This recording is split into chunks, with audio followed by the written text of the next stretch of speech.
நண்பர்களே, இன்றைக்கி வந்து நல்லா ஸ்வீட் போண்டா ஒன்று செய்ய போகிறோம். நல்லா மாவெல்லாம் கலக்கி வச்சுருக்கு. முந்திரி, திராட்சை, ஏலக்காய் எல்லாம் போட்டு, வாழைப்பழம் எல்லாம் போட்டு கலக்கி வச்சுருக்கேன். பாருங்கள், இன்றைக்கி ஸ்வீட் போண்டா வந்து நம்ம வீட்லேயே செஞ்சு சூப்பராக சாப்பிடும். எண்ணெய் வந்து காஞ்சிட்ருக்கு பாருங்கள். எண்ணெய் வந்து நல்லா காய் அந்த நுரை வந்து விடுது. நல்லா எண்ணெய் காயணும். காஞ்சி பின்னாடி நம்ம அந்த கலக்கி வச்ச மாவு வந்து நம்ம போட்டுடலாம். இப்போ வந்து எண்ணெய் காஞ்சிருச்சா இல்லையான்னு சொல்லி நம்மளுக்கு எப்படி தெரியணும்னா, இப்படி கை வச்சு பார்த்தோம்னாலே தெரியும். அந்த அனல் வந்து அடிச்சதுன்னா எண்ணெய் காஞ்சிருச்சா. சரி, எண்ணெய் காஞ்சிருச்சு. நம்ம போண்டாக்கான இதை போட்டுடலாம்.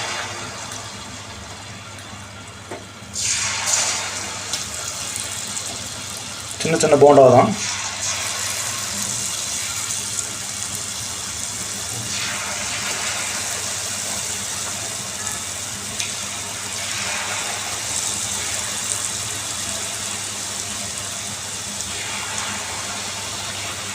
போட்டோன்னா பாருங்கள் எப்படி மேலே வருதுன்னு.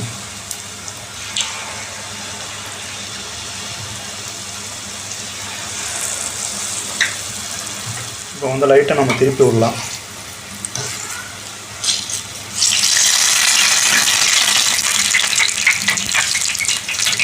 நீங்களும் வந்து ஈஸியாக வந்து இந்த மாதிரி இனிப்பு போண்டா செஞ்சு குழந்தைங்களுக்கு கொடுங்க, நல்லாயிருக்கும்.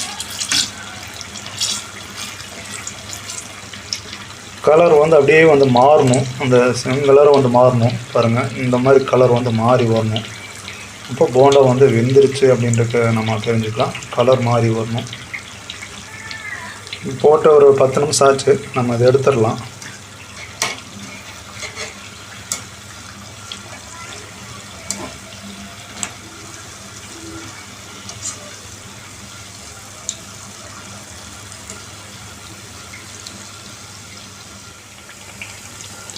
நல்லா கலர் மாறிடுச்சு, நல்லா வெந்துருச்சு.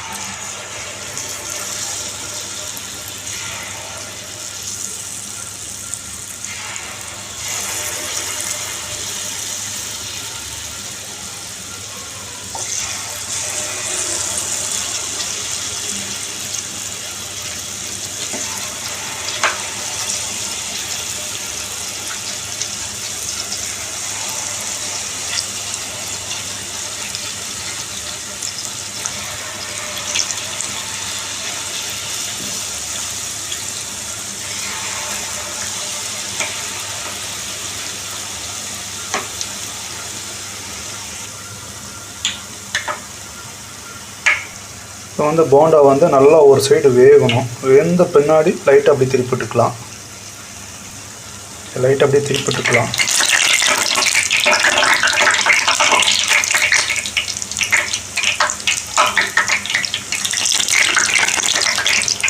இந்த மாதிரி வந்து நீங்களே வந்து வீட்டில் வந்து இந்த ஸ்வீட் போண்டா வந்து செய்யலாம். நல்லா ஏலக்காய், முந்திரி, திராட்சை எல்லாமே போட்டு செஞ்சிங்கன்னா நல்லாயிருக்கும். கண்டிப்பாக உங்கள் வீட்டில் ட்ரை பண்ணி பாருங்கள். சூப்பரான இனிப்பு போண்டா. ஒரு போண்டா பார்த்திங்கன்னா கடையில் வந்து 10 ரூபா 15 ரூபா விற்கிறாங்க. நம்மளே இது நீட்டாக செஞ்சு கொடுத்துடலாம்.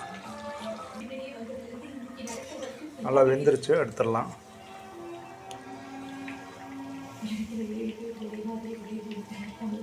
பாருங்கள், செம்மையாக இருக்குது.